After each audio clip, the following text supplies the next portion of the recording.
Pernah nggak sih lagi santai-santai, terus buka Instagram atau TikTok, lalu scroll dan lihat temenmu liburan ke Bali, atau lihat orang yang kamu follow pamer mobil baru? Rasanya senang buat dia. Tapi, kenapa kita jadi ikut-ikutan ngerasa kok hidup kita gini-gini aja ya? Kita jadi bertanya-tanya, kok dia bisa ya? Aku kapan? Perasaan itu, kecemasan itu punya nama. Itu yang kita sebut FOMO, Fear of Missing Out. Tapi ini bukan cuma soal ketinggalan acara. Ini adalah perasaan yang jauh lebih dalam yang bikin kita harus membandingkan hidup kita dengan hidup orang lain yang sempurna di media sosial. Dan yang paling bahaya, apa yang kita lihat itu seringkali cuma ilusi. Janji kebahagiaan yang dipajang di feed itu bisa jadi sangat berbeda di balik layarnya. Dan di video ini, kita akan coba bedah ilusi itu.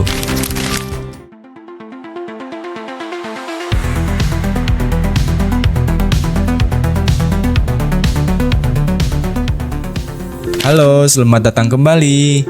Di video kali ini, kita akan bahas satu topik yang sangat dekat dengan kehidupan kita sehari-hari, tapi jarang kita akui, budaya FOMO dan gaya hidup palsu di media sosial. Kita akan cari tahu kenapa media sosial yang seharusnya jadi tempat kita terhubung, justru seringkali bikin kita merasa kesepian dan tidak bahagia. Media sosial memang dirancang untuk membuat kita terhubung. Di saat yang sama, ia juga menciptakan panggung besar untuk kita menampilkan versi terbaik dari diri kita. Kita memamerkan pencapaian, liburan, atau barang-barang baru.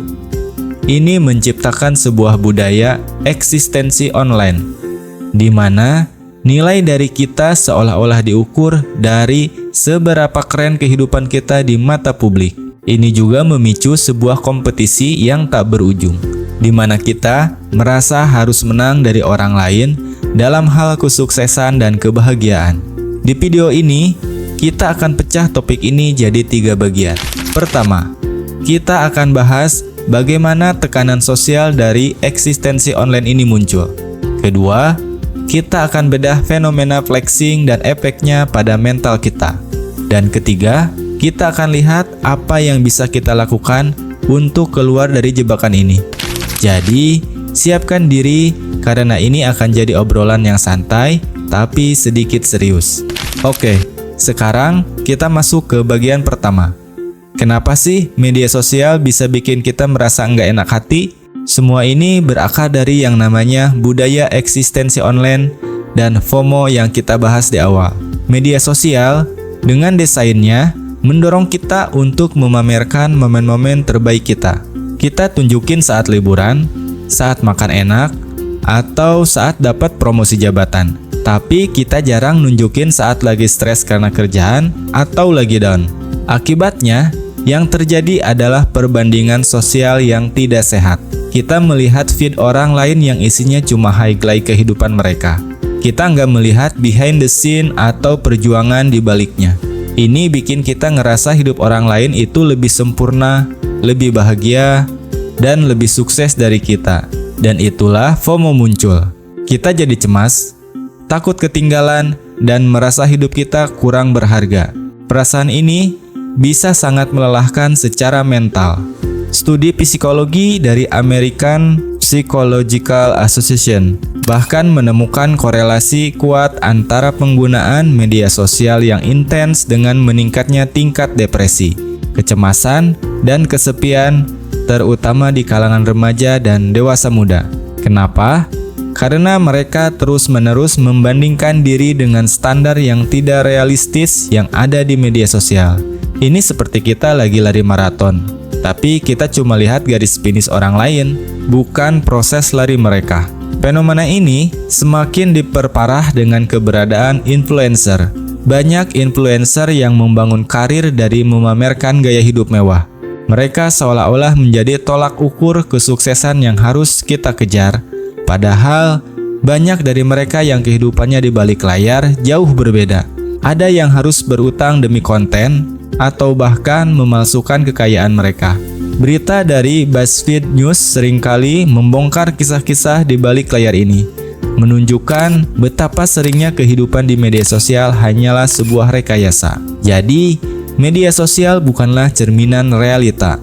Itu adalah versi realita yang sudah diedit, difilter, dan hanya menampilkan sisi terbaiknya. Kita harus sadar itu. Kalau kita tidak sadar, kita akan terus merasa cemas dan tidak bahagia. Lantas, bagaimana dengan fenomena flexing yang semakin merajalela? Apa dampaknya pada kebahagiaan kita? Sekarang kita bahas fenomena yang lebih spesifik, yaitu flexing. Flexing ini bukan cuma soal pamer.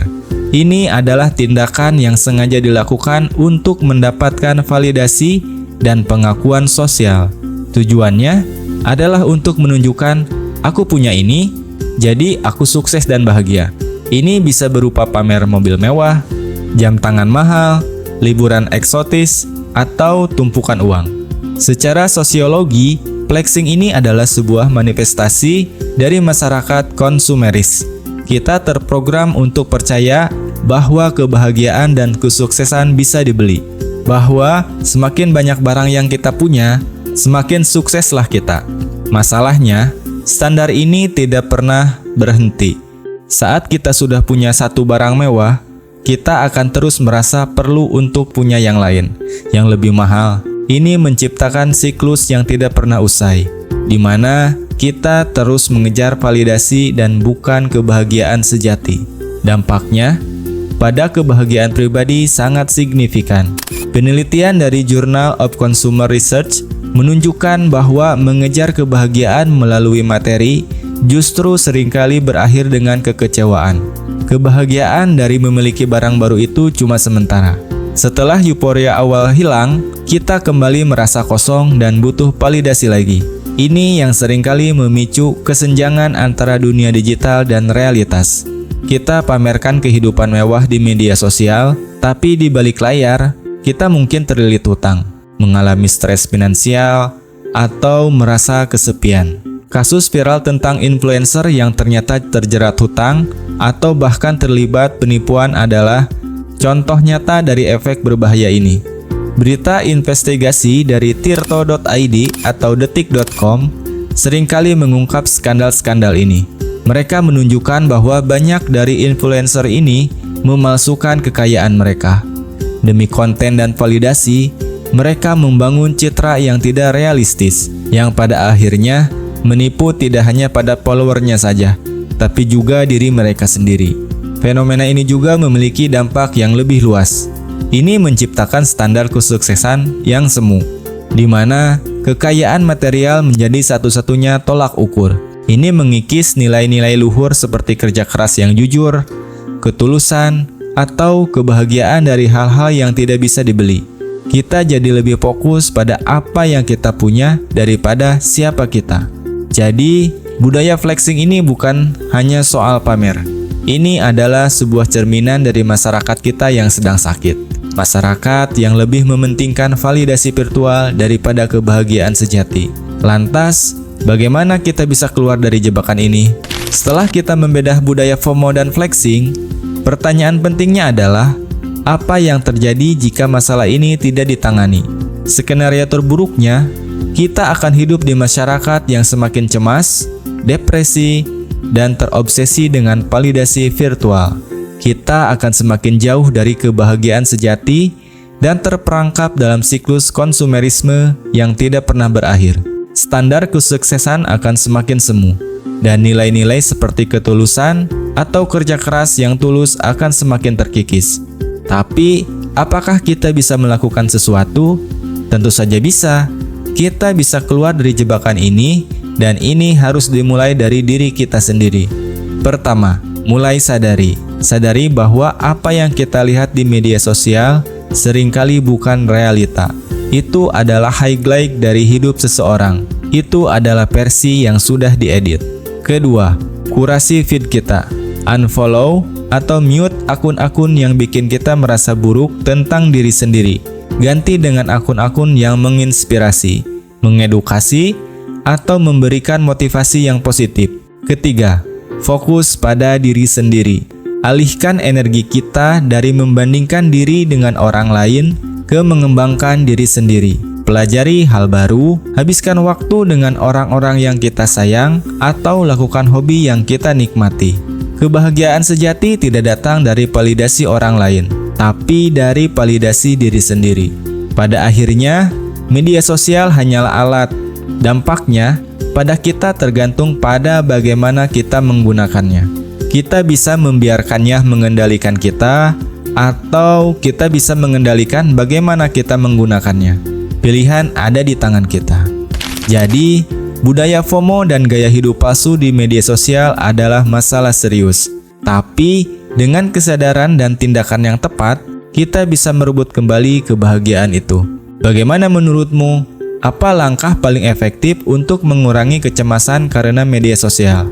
Tulis pendapatmu di kolom komentar di bawah. Kalau kamu merasa video ini bermanfaat, jangan lupa like dan subscribe agar tidak ketinggalan video-video edukasi kami lainnya.